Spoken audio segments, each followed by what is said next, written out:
오늘 시간은 열왕기상 1장 1절 53절까지 같이 읽으면서 열왕기상 첫 번째 말씀을 우리가 같이 연구하도록 하겠습니다.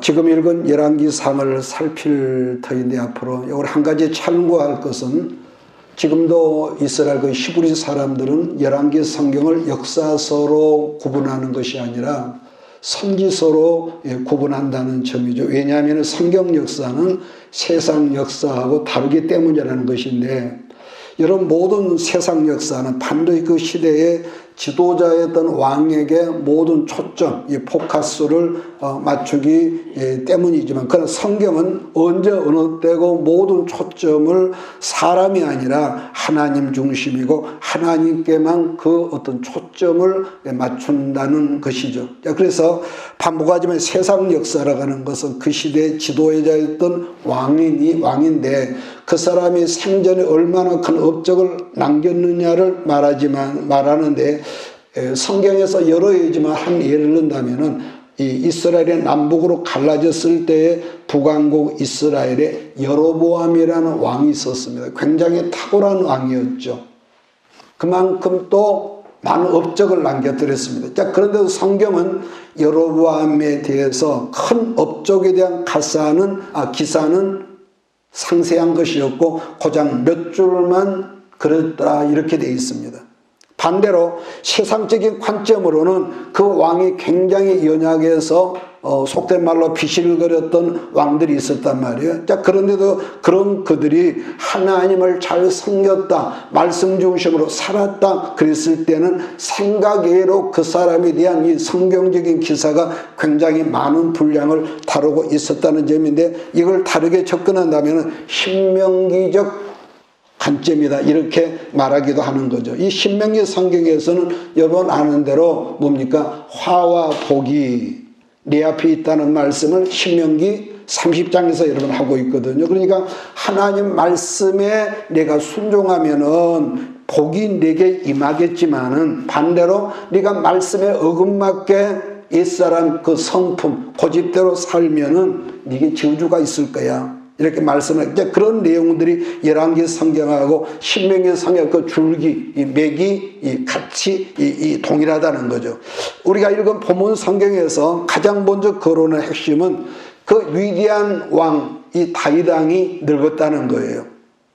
수평적인 관점으로 성경을 본다면은 우리가 이 성경으로 상당히 주책스러운 어떤 그런 그 문맥이 등장하는데, 그 한 해로 늙은 아브라함이 그 본부인 사라가 죽고 난 다음에 그냥 인생을 끝난 것이 아니라 후처였던 누굽니까? 그두라라는 이 여자를 다시 얻어서 아들, 자녀 6명을 낳았다고 그랬고, 하나님의 그 쓰시는 사람 모세 역시도 광야에서 그 늙은 나이에 부인이 없었던지 죽었던지 모르지만은 민수기 12장 말씀을 보면은 구수 여인을 자기 이 차로 맞이한 그 일로 인해서 그 사건으로 모세의 누굽니까? 누나 아론이 이 사건으로 뒤들어가지고 하나님께 굉장히 혼연한 말씀도 있는데, 지금 다윗도 뭐라고 합니까? 1절에 보니까 이 다윗이 늙어서 이불을 덮어도 몸이 따뜻하지 않음으로 말미암아 어린 처녀를 품고 잠을 잤다는 사뭇 주책스러운 내용을 발견하게 된다는 것인데, 그 여자가 누구냐 그러면 오늘 본문에 수넴 여자 아비삭이라고 그랬습니다. 성경에서 수넴 여인이 딱 2번 등장하거든요. 첫 번째는 엘리사 선지가 사역할 때에 어떤 부잣집 그 부인에 대해서 말하게 수넴 여자라고 그랬고, 오늘 본문 읽은 열왕기상 1장에 등장하는 이 수넴 여인이 등장하고 있습니다. 사람은 누구나 이 나이가 젊었을 때는 그게 나이가 들어 늙으면은 몸의 체온이 빠지죠. 그 추워한단 말이에요. 근데 우리가 흔히 얻어들은 상식으로 이 열이 몸에서 체온이 빠지면은 여러 가지 잡동사니 흔하면 암이 걸린다든지 병치레가 많다고 그러죠. 그러니까 젊었을 때는 어떠느냐? 우리가 가끔 저 푸른길에 운동하러 그 겨울에 나가보면은 젊은 아이들은 우리는 추워서 파카까지 입고 가는데 반팔 입었지, 반바지 입었지, 그러면서 뛰고 있더라는 거죠. 야, 너희들 안 춥니? 그런데도 그들은 전혀 춥지 않습니다. 이렇게 대답을 하는 걸 우리가 듣습니다. 자, 그런데도 본문 성경 1절부터 4절에 나타난 이 수넴 여자 아비삭에게서 어떤 말씀에 초점을 맞추지 말라는 것은 오늘 1절로 4절에서는 다윗 왕이 늙어서 죽을 날이 됐다는 거기죠. 열왕기상 2장을 이제 다음 시간에 보게 되면은 아도니아라는 다윗의 아들이 왕자에 앉고자 욕심을 버리지 않았다는 것을 거기서 우리가 발견하게 되는데요. 아도니아가 솔로몬 왕의 어머니 누굽니까? 밧세바를 하루는 찾아와서 한다는 말이 아비삭이라는 여자를 자기 아내로 달라고 요청을 했다가 이제 그 사실은 솔로몬에게 알려지니까 그 일로 말미암아 죽는 그 장면이 있습니다. 그러니까 똑같은 이야기인데 그 전에 압살롬이라는 다윗의 아들도 자기 아버지 후궁들을 자기 후궁으로 아버지의 후궁인데 자기의 그 여자로 취하는 그런 역사가 있었거든. 물론 그러한 이 아픔들은 다윗 왕이 범죄로 말미암아 하나님의 징벌이 하필이면은 자기 몸에서 태어난 아들들로 말미암아 다윗에게 그런 아픔의 사건이 왔다는 것을 성경은 우리에게 설명합니다. 그런데 옛날에는 그런 일이 있었던 것 같아요. 아버지가 살아 생전에 있어도 가까이 있던 여자들이 있었지 않겠어요? 후궁들이라든가. 그런데 그 아버지가 늙어서 죽고 나면은 아버지의 그 후궁들을 아들 왕이 이렇게 가까이 함으로 이 왕권의 전통을 내가 이었다는 걸 자랑 삼아 그렇게 하는 어떤 풍습 같은 것이 있었던 것 같아요. 자, 그러니까 본문에 나타나는 아도니아의 속셈이라고 하는 것은 기왕에 지금 이 왕권이 누구에게로 왔습니까? 솔로몬에게로 가서 솔로몬이 왕자에 있단 말이에요. 자, 그래도 아버지 다윗 왕의 여자를 아도니아가 자기 것으로 삼음으로 말미암아 자기가 왕의 정통성이 있는 것을 은근히 나타내려 했다는 점인데 솔로몬의 어머니 밧세바는 아도니아의 그런 속셈을 몰랐다는 것을 본문 성경 속에서 우리가 발견하는 거죠. 자, 그러면은 1절로 4절을 먼저 보면서 열왕기상을 열어나가겠습니다. 같이 읽습니다. 다윗 왕이 나이가 많아 늙으니 이불을 덮어도 따뜻하지 아니한지라 그의 신용들이 왕께 이르되 우리 주 왕을 위하여 젊은 처녀 하나를 구하여 그로 왕을 받들어 모시게 하고 왕의 품에 누워 우리 주 왕을 따뜻하시게 하리다 하고 이스라엘 사방 영토 내에 아리따운 처녀를 구하던 중 수넴 여자 아비삭을 얻어 왕께 데려왔으니 이 처녀는 심히 아름다워 그가 왕을 받들어 시중들었으나 왕이 잠자리는 같이 하지 아니하였더라. 여러분, 옛날에는 권력자들에게 어떤 일이 있었냐면은 왕이 늙으면은 어린 여자를 품고 잠을 자면은 회춘한다, 다시 젊어진다는 어떤 그런 미신적인 것이 있었던 것 같아. 물론 이 본문에서도 다윗 왕이 어린 처녀를 늘 품고 잤지만은 어떤 이 잠자리 부부관계는 이 성적인 그런 것은 없었다는 것. 십몇 년 전에 죽은 누굽니까? 북한의 김일성이도 젊어지기 위해서 젊은 청년들의 피를 뽑아가지고 2개월에 한 번씩 자기 몸에 피를 빼고 젊은 사람의 피를 한 번씩 수혈을 해서 피를 바꿨다고 그랬지만 그런 김일성도 결국 어느 날 심정지로 말미암아 비명 횡사를 했다.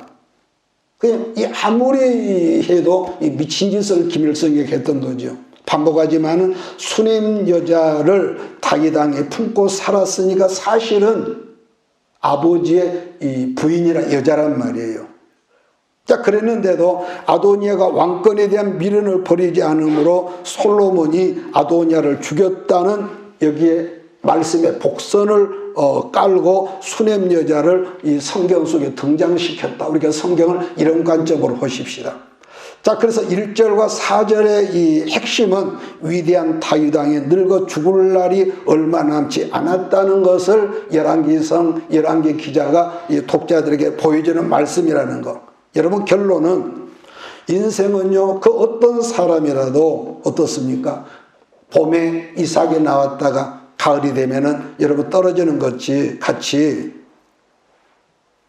여러분도 나도 어느 땐가 하나님의 부르심이 있다는 것이며 언젠가는 여기 서 있는 박 목사도 호련히 떠나는 그 시간이 있다는 거 아니겠습니까? 그러므로 모든 것이 하나님께로부터 오는 은혜이기 때문에 우리는 어떤 상황에서도 은혜를 당연하게 여기지 말아야 한다는 그런 당부의 말씀이죠. 자, 그 다음에 핵심은 아도니아인데, 그렇다면 본문에 등장하는 아도니아가 누구냐, 어떤 사람이냐 하면은 다윗 왕의 네 번째 아들입니다. 자, 이것을 먼저 우리가 열왕기를 시작하면서 좀 기억을 해야 하는데, 사무엘하 3장 2절 말씀을 보면은요, 다윗이 왕이 되어서 헤브론에 얼마 동안 있었냐면은 7년 6개월 동안 있을 때 거기서 낳았던 아들이 6명이라고 그래, 7명이라고 그랬습니다. 3장 2절 말씀 보면은 헤브론에서 이스라엘 여인 아히노암에게 낳았던, 그러니까 다윗에게 맨 큰 아들이 누구냐? 암논이라는 아들입니다. 암논. 그러면 이스라엘이 어디냐? 이스라엘 북쪽 지역에 예루살렘의 북쪽으로 올라가면은 이스라엘 땅에서 유일한 뭡니까? 평야 지대란 말이에요. 이스라엘 땅에서 평야 지역. 아베처 누굽니까? 아베처 그건 누구죠? 이세벨에게 죽었던 나봇이라는 사람의 포도원도 바로 거기 이스라엘에 있었다고 성경은 그걸 우리에게 말씀합니다. 뿐만 아니라 본문 성경에도 등장하는 수넴 여인 아비삭도 이곳 출신이라는 것. 따라서 이스라엘에서 이스라엘을 땅으로 말한다면 비옥한 평야 지역이라 엄청나게 농사가 잘 되는 곳이 바로 이스라엘이었다. 이렇게 우리가 성경을 배우면서 이걸 여러분 생각하기를 바랍니다. 그래서 다윗 왕의 첫째 아들이 약간 누구라고요? 암논. 그 다음에 둘째 아들 이름이 길랍인데, 이 길랍은 누구냐? 갈멜 사람 나발의 아내 되었던 여자를 기억합니까? 아비가일. 이 아비가일은 나발의 아내였던 그 아비가일인데, 나발이 죽고 나서 아비가일이 다윗에게 오고 다윗으로 말미암아 낳았던 아들 이름이 여러분 그 길랍입니다. 그런데도 길랍은 성경에 나오질 않아요. 왜 그랬을까? 아마 어렸을 때에 길랍이 죽었기 때문에 성경에 그 이름이 나오지 않았을 것이라는 거. 그 다음에 세 번째 아들은 누구냐? 요단 동편 쪽에 있었던 모압 그스로 왕의 딸, 공주죠. 딸 마가가 낳았던 그 아들 이름이 지금 누구라고요? 압살롬인데, 이 압살롬이라는 아들이 훗날 아버지 다윗을 반역했고 아버지 후궁들을 이렇게 자기 첩으로 취했던 이 못된 이 사람인 것이죠. 자, 그 다음에 열왕기상 1장의 주인공 아도니아는 다윗의 네 번째 아들입니다. 네 번째 아들인데 어머니가 누구냐? 핫깃이라고 그랬거든요. 핫깃. 그런데 첫째 아들 암논이 이미 죽었습니다. 왜 죽습니까? 압살롬의 여동생이니까 암논으로 말하면 이복 여동생이죠. 다말. 그런데 이복 여동생 다말을 암논이 어느 날 짝사랑하다가 강간을 하죠. 그 일로 인해서 압살롬이 계획적으로 어느 날 암논을 살해합니다. 죽입니다. 자, 그런 그 압살롬은 누구한테 나중에 죽느냐? 요압 장군에서. 다윗은 죽이지 말라고 그러는데 요압 장군이 전쟁을 통해서 압살롬을 창으로 찔러서 죽였습니다.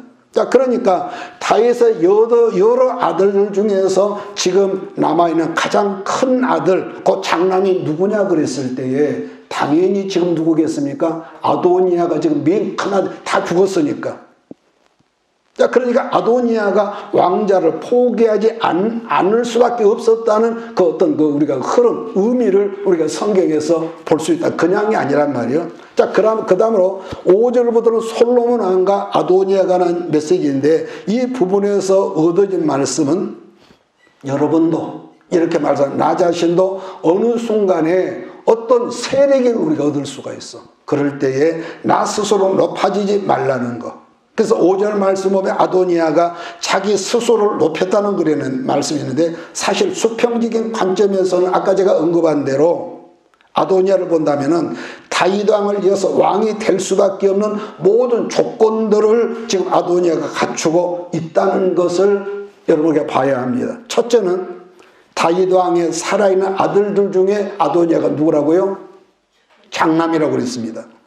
자, 그 다음으로는 용모가 굉장히 대단한 이 수려한 미남이었다고 6절에서 말씀하고 있고, 그 다음으로는 아버지로부터 신임을 받았던 아들이라. 그래서 어려서부터 어떤 책망당하는 그런 것이 없었대. 한 번도. 게다가 그 당시 정치적으로도 실세였다는 것인데, 여러분 우리가 들었지만 윤석열 대통령 실세들을 이름하여 말하기에 윤핵관. 자, 전에 들어보지 못한 그런 이 말을 하는데, 그만큼 아도니아가 지금 정치적으로도 굉장히 실세였고, 아버지는 지금 내일 하고 있는 그런 상황이고, 반면에 군사적인 실세는 이때가 누구냐? 요압이라는 대장군이었습니다. 그리고 또 그 당시 종교적인 실세로는 이 제사장이 두 계열이 있었습니다. 아비아달 계통이 있었고, 또 두 번째는 사독 계열이 있었는데, 아비아달 제사장 계열이 그를 적극적으로 지지를 하고 있었다는 거예요. 자, 그러므로 보세요. 정치적 실세고 군사적인 실세고 종교적인 실세가 지금 아도니아를 온통 뒷받침하고 있는 거예요.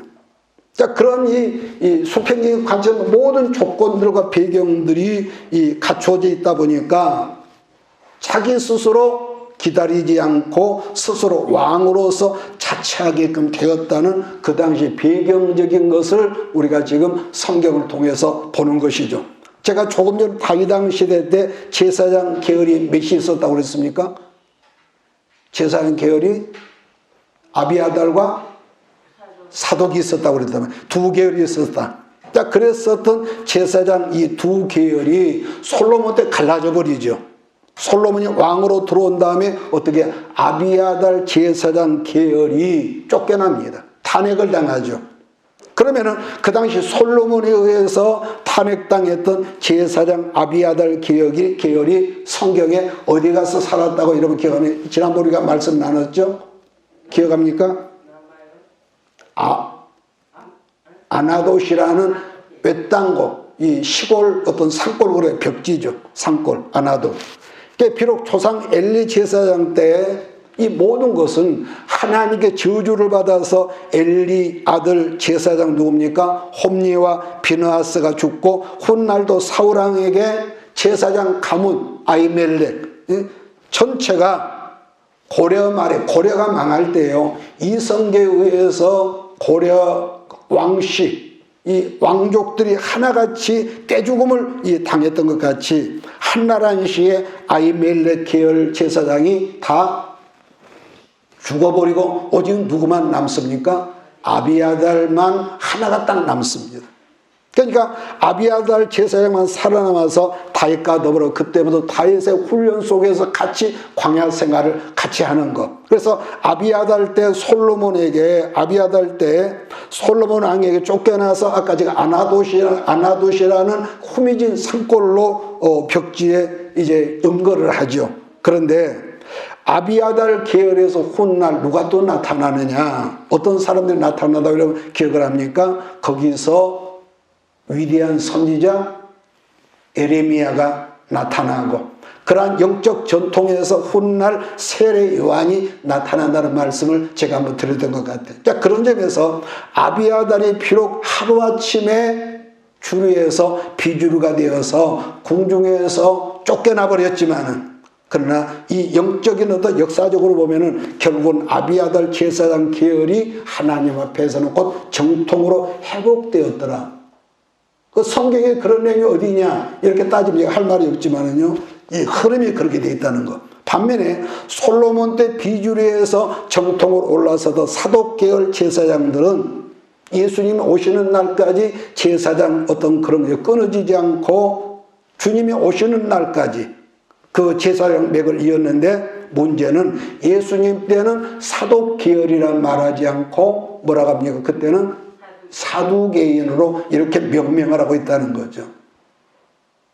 그러나 이때는 그들의 배가 기름이 차고 배부른 이 어떤 그런 직업적인 그런 개념이 있었기 때문에 예수님을 죽이는 그 일에 이들이 앞장을 서고 있었다는 이 슬픈 역사죠. 자, 그런 점에서 여러분 가장 좋은 신앙이라는 어떤 거냐? 여러분들과 내가 복을 받아서 왕궁 같은 화려하고 탁월한 환경에 있을 때나 반대로 그야말로 절벽 같은 광야 같은 환경에서도 우리가 하나님을 신뢰하고 잘 믿을 때 결론은 하나님께 끝까지 버림을 당하지 않고 쓰임받는 그릇으로 남는다. 믿습니까? 네. 그 얘기가 다윗이거든요.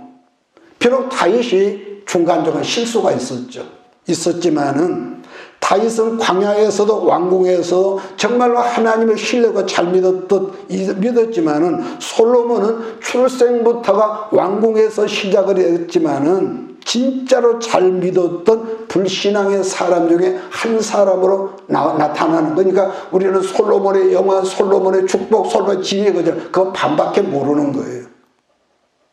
그 같은 말이지만은 광야 같은 아단 아나도에서도 잘 믿었던 에레미야 같은 사람도 있었지만은 좋은 환경, 탁월한 어떤 그런 부유한 환경, 이끄심을 받았지만은 점점점 변질돼 버리고 타락했던 사람들도 오늘날도 부지기수란 말이에요.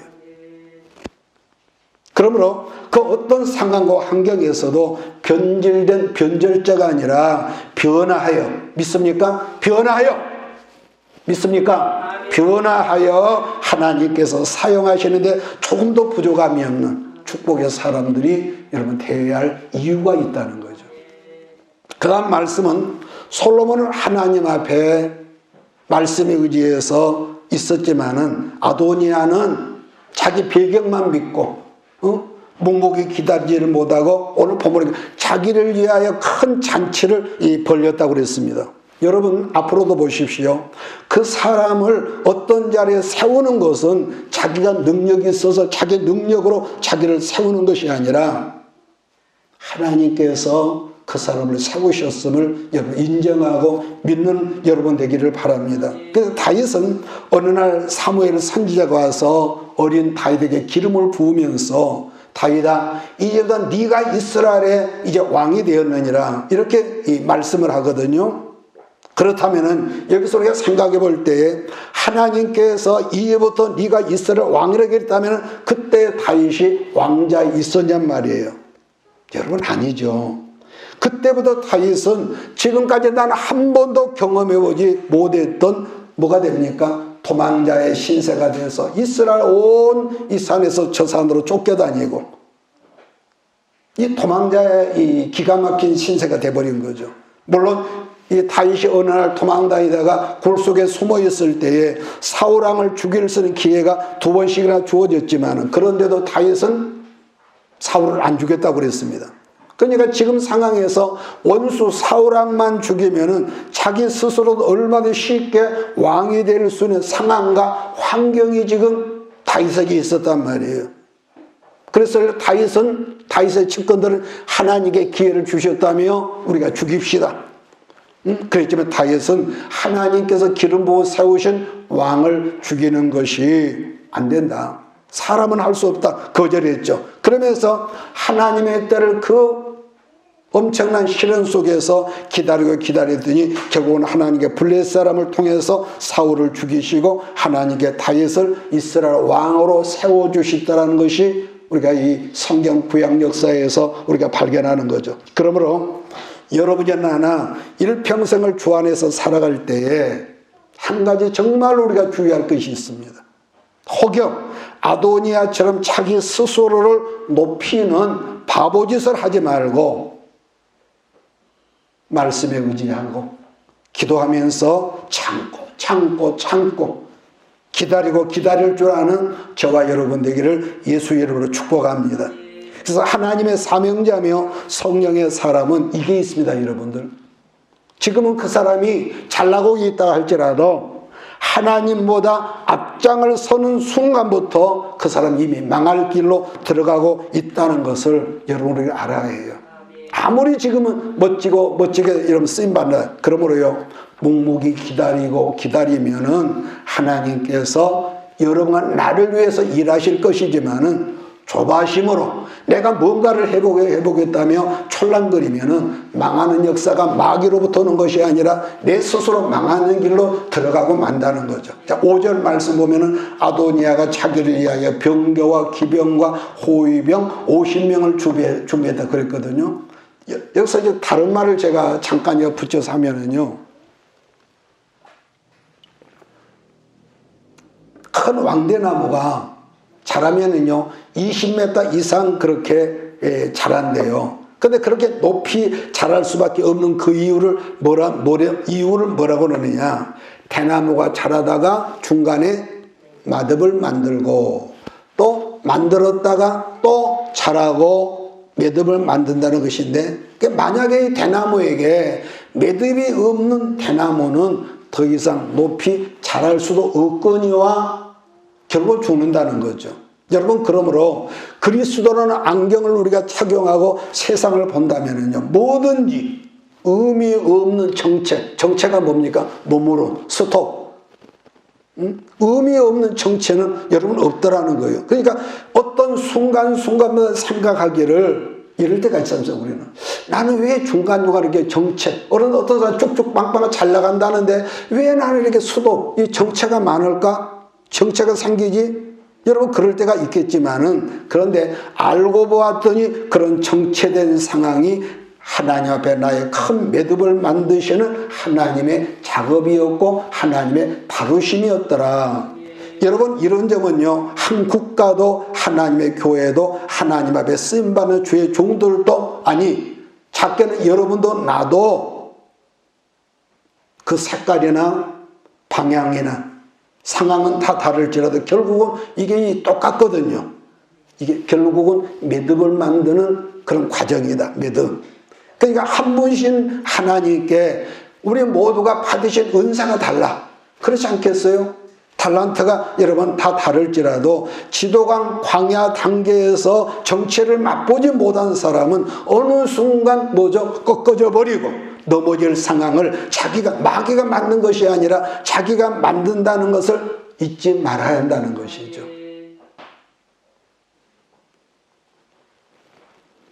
그렇다면은 이렇게 말씀한 내 안에는 쭉쭉 빵빵 있어 이런 말씀은 아니죠. 시시때때로 어떨 때는 내 안에 조바심이 나고 내 안에 탄식이 나고 눈물이 있고, 여러분 어떤 조바심이나 근심이나 어떤 쩔쩔 전전긍긍한 그런 게 없겠냔 말이에요. 때로는 죽을 만큼 힘들고 이대로 죽었으면 좋겠다, 그런 힘듦이 있고 어렵지만은, 그러나 그 단계 그 고비를 지나고 돌아보니까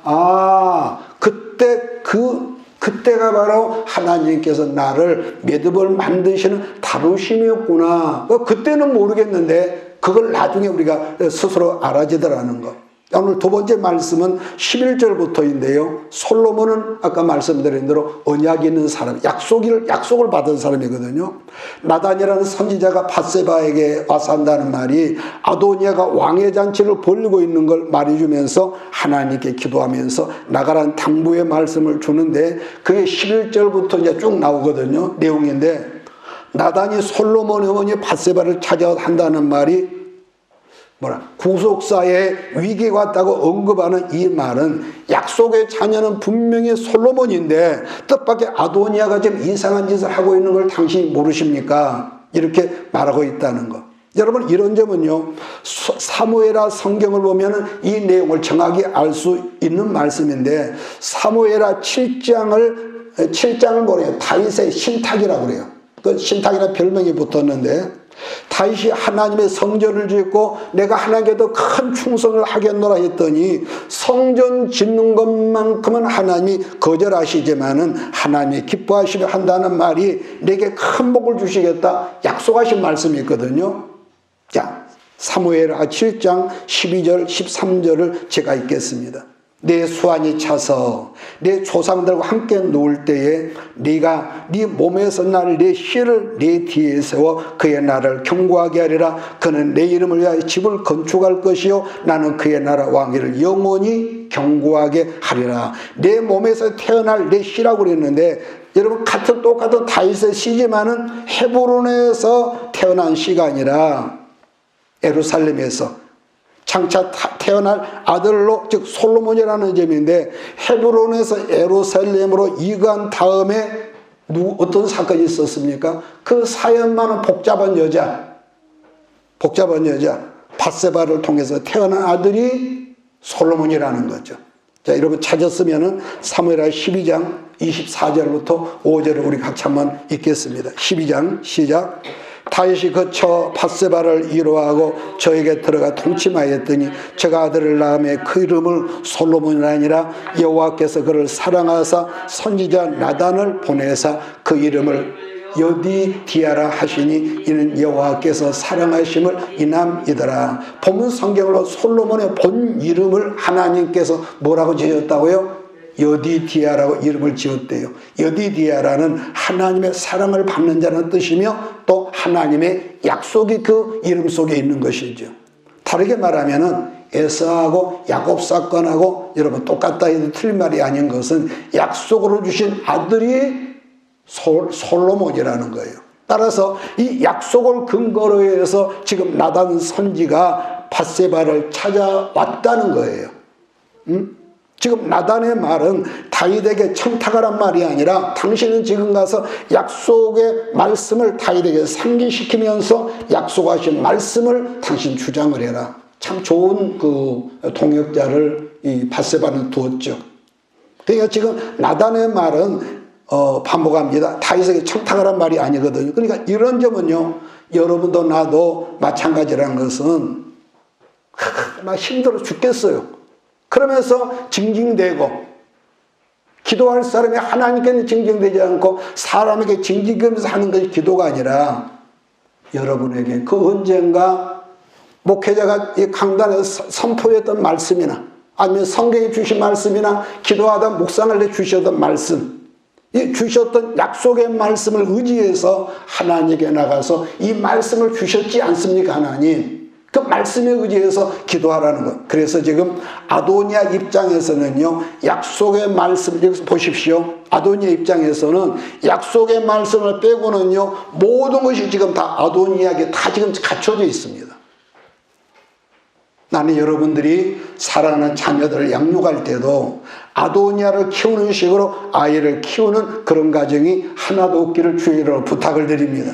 예를 들면은 우리 아이들은 어려서도 머리가 좋아서 공부를 해도 항상 1등하고 명문대학을 나오고 외국에 유학 가서 학위를 받았고 좋은 직장에 들어서 한 달에 수천만 원씩 월급을 받고 결혼을 했는데 집안이 굉장히 부유한 집안이라 집안의 아들이나 딸은 며느리나 사이 삼아서 이제는 우리 아들, 딸은 전혀 부족한 것이 없다고 말할지라도 문제는요, 그 집의 자녀들이나 사이나 며느리가 뭐만 없는 거예요? 오직 그 가정에는 그런 모든 거 다 갖춰져 있는데 예수만 없는 거예요. 제 말의 의미를 알아듣습니까? 다 있는데 구원의 줄은 없어. 부러울 것이 없다고 그러는데. 자, 그러면은 보십시다. 그 모든 것이 갖춰져 있으니까 사람은 자기도 몰래 목에 힘이 가고, 여러분 그러지 않겠습니까? 모든 조건들이 있을지라도 결국은 그 사람의 인생은 아도니아 인생과 똑같이 된다는 거죠. 반면에 솔로몬은 수평적인 관점에서 모든 조건들이 아도니아하고는 비교도 할 수 없는 정도지만은 그럼에도 불구하고 말씀드린 대로 솔로몬에게는 하나님께서 오래전에 약속하신 말씀이 있었다는 거예요. 이해하십니까? 약속의 말씀이 있었다는 게. 그래서 제가 처음 열왕기 성경은 역사서가 아니라 선지서라고 여러분 했던 이유인데, 따라 솔로몬은 조건이나 여건의 문제가 아니라 말씀 안에 뿌리를 내렸다는 것이 얼마나 크고 중요한 것이라는 것을 우리에게 보여주는 말씀이라고 여러분 보는 것이죠. 자, 다시 열왕기상 1장 17절 18절 말씀을 우리 함께 읽으면서 오늘 시간을 맞춰 나가겠습니다. 시작. 그가 왕께 대답하되 내 주여, 왕이 전에 왕의 하나님 여호와를 가리켜 여종에게 맹세하시기를 내 아들 솔로몬이 반드시 나를 이어 왕이 되어 내 왕에 앉으리라 하셨거늘 이제 아도니아가 왕이 되었어도 내 주 왕은 알지 못하시니이다. 그렇게 말하고 있는데 나단 선지자가 들어와 산다는 말이, 아도니아가 이제 대세라고 행세를 하는데 왕은 그걸 그대로 두시겠습니까?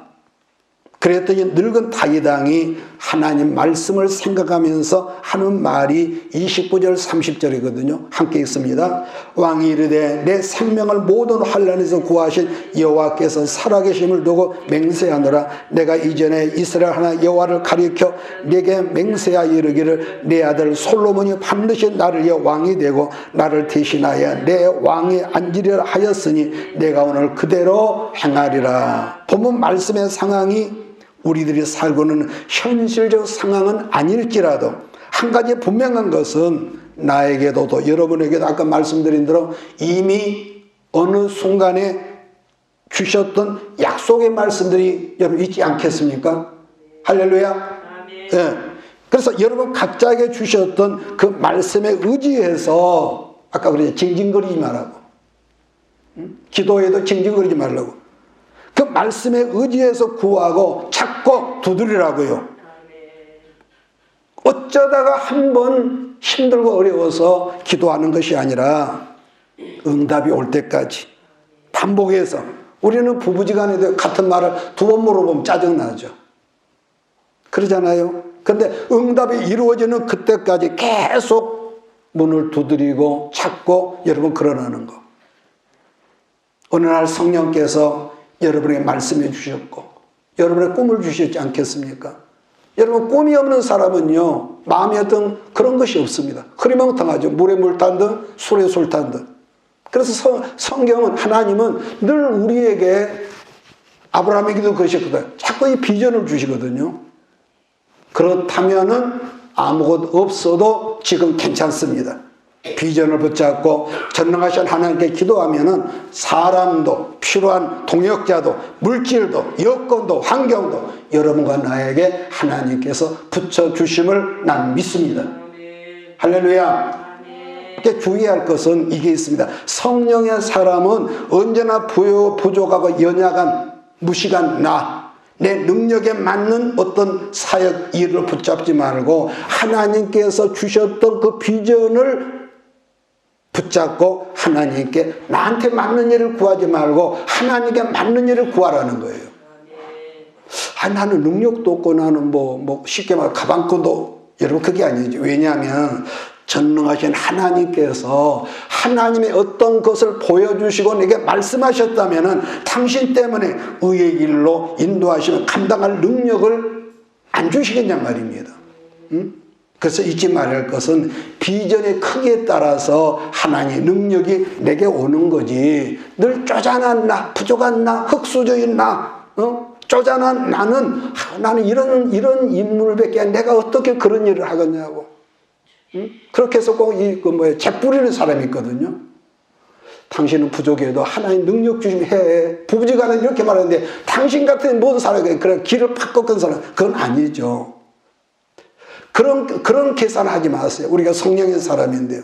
그래서 반복하지만 여러분의 능력에 맞는 일을 구해서 응답이 왔다면은 그 사람이 어떻게 될까요? 결국은 쪼잔한 인생을 여러분 살 수밖에 없는 거예요. 나에게 아무것도 여러분 그런 찬양이 있죠. 나 아무것도 없어도 우리 하나님 능력이 나를 덮으시고 나를 옷 입히시면은 나는 얼마든지 나는 할 수 있습니다. 그러므로 나에게 내 꿈이 아니라 비좁은 훈련된 옛사람이었던 그런 것이 아니라 하나님의 위대한 꿈을 찾고 하나님의 비전을 말씀 안에 붙잡는 우리 모두가 되기를 예수 이름으로 축복합니다. 그러니까 지금 솔로몬은요 아까 언급했지만 사실상 다윗왕으로 막내 아들 아닙니까? 막내였기 때문에 물론 다른 이름 없는 아이들이 많이 있어요. 왕이었기 때문에 현실의 왕이 될 조건이나 상황이란 것은요 전무한 거예요 지금. 그러잖아요.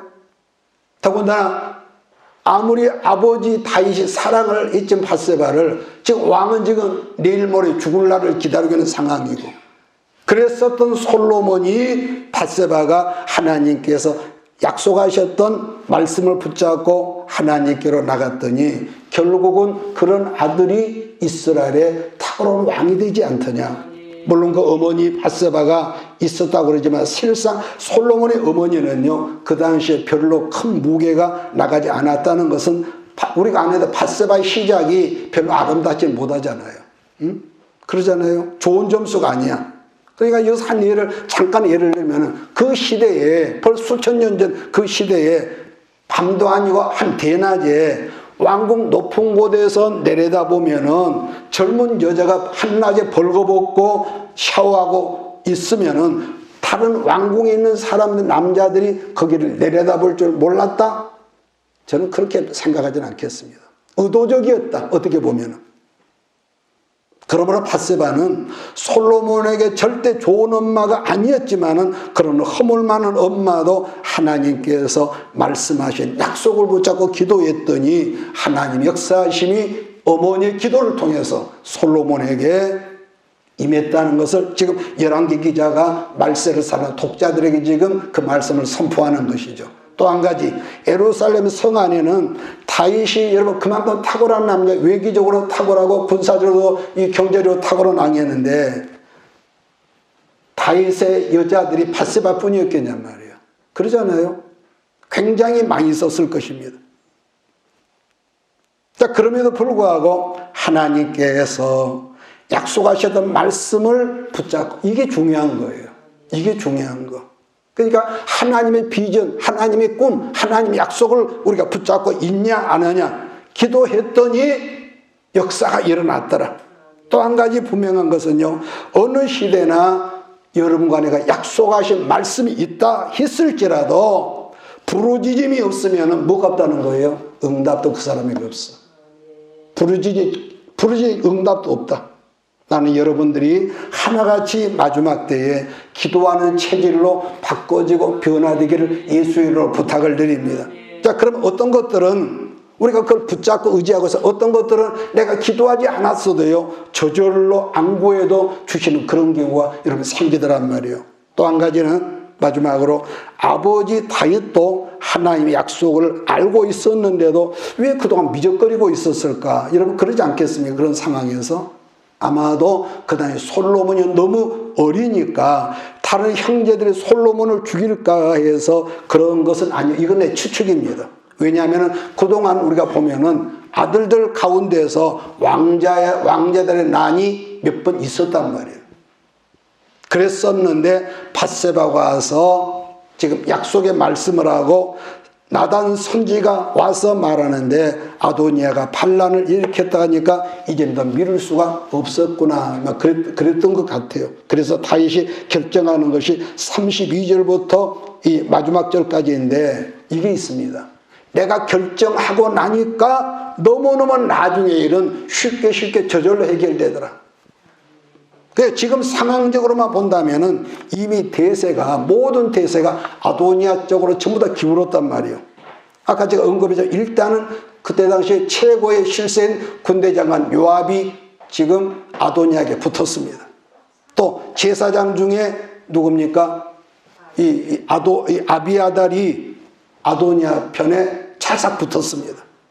본래는 사독 제사장보다는 아비아달 계열이 더 정통이에요. 똑같은 이 레위 계통이지만, 또 하나는 다윗의 여러 아들들도 지금 성경을 보니까 아도니아 편에 붙어 있다고 그랬습니다. 그뿐 아니라 신하들이 알잖아요. 정치가 이번에 바뀌니까 벌써 말하는 것들이 달라져요. 옛날에는 윤석열이 막 공격하던 사람도 지금은 칭찬을 하고. 그러니까 대세는 아도니아라서 아도니아 편에 붙을 수밖에 없다는 그 상황을 우리가 짐작하거든요. 게다가 다윗은 아까 말씀드려도 늙어서 이불을 덮어도 따뜻하지 않으니까 젊은 여자, 수냄 여인을 품고 잘 수밖에 없는 그런 이 오늘날 이런 상황이고. 그러니까 이런 것을요, 자, 말씀을 끝내겠습니다. 우리는 그냥 성경을 읽었지만은 지금의 그 상황이 절대로 이 솔로몬이나 바세바에게요, 간단한 문제가 아니라는 것을 우리가 여기서 발견해야 한다는 거죠.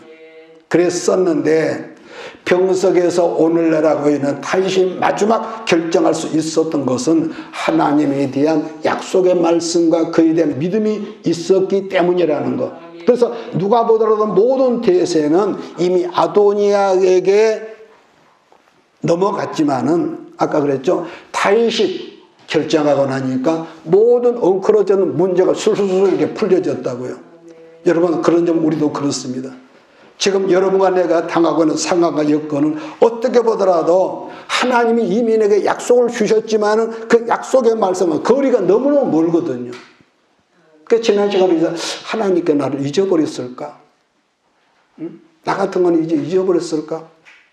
중요한 것은 그랬을 때 내 능력으로 할 수 있는 일과 타협을 하지 말라는 거. 그게 함정이거든요. 그랬을 때 내 힘으로 할 수 있는 어떤 내 능력으로 할 수 있는 일과 타협하려고 하면은 뜻밖의 엉뚱한 일들이 내 탓에 더 꼬이고 이제는 거기서 이제 침륜, 수동 속에 빠져든다는 거예요. 그러므로 여러분 믿음의 결단을 하십시오. 믿음의 결단. 뭐겠어요? 내가 살아도 주를 위해서 살고 내가 죽어도 내가 주를 위해서 죽겠다는 결단을 일단 하는 거예요. 결단. 응? 결단하면은 풀리는 역사가 여러분의 삶 속에 나타날 줄 믿습니다. 이 땅에 수많은 여자가 있고 이 땅에 수많은 창탈한 남자가 있지만 이 남자 이 여자가 내 짝이다 그러면은 그때보다 다른 거 안 봐야지. 자유. 응? 아 내가 무슨 인터넷인가 인터뷰 보니까 어떻게 한 남자만 보고 사냐. 이런 그 썰개 빠진 그 여성들이 있더라고. 남자도 마찬가지고. 지금 세상이 아담의 가정을 깨버리는 이 귀신 역사가 오늘날은 이 보편적으로 모든 젊은 이 가정들 속에 들어와 가지고 입에 담지 못할 그런 행동들을 자랑스럽게 한단 말이에요. 그러므로 여러분 가난하게 살든지 부유하게 살든지 왕궁 같은 상황 속에 있든지 결단을 할 수 있는 우리 식구들에게 예수 이름으로 축복합니다. 그래서 여러분 어떻게 봐도 모든 대세가 아도니아에 있는데 그 금방금방 골망과 다윗이 솔로몬이 왕이라고 선언을 했더니 어떤 일들이 벌어집니까?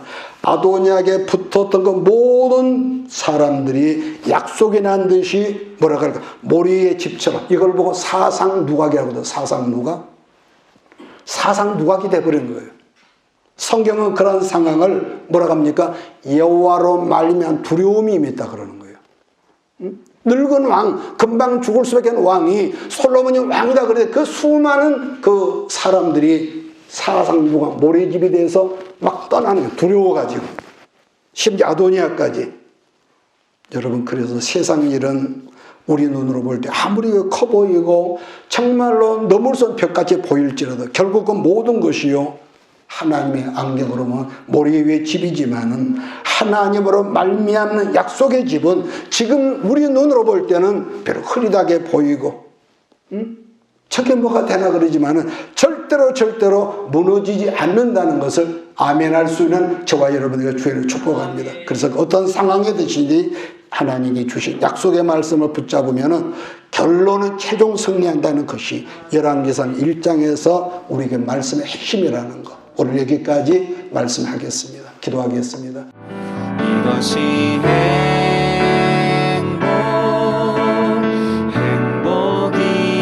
행복이라오. 세상은 알 수 없는 하나님 선물. 이것이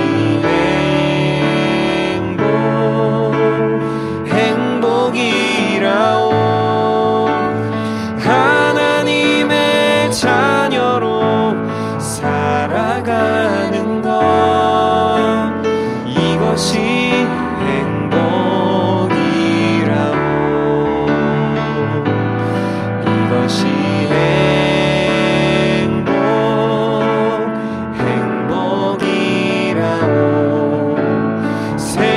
세상은 알 수 없는 하나님 선물, 이것이 행복이라오. 하나님의 자녀로 살아가는 것, 이것이 행복이라오.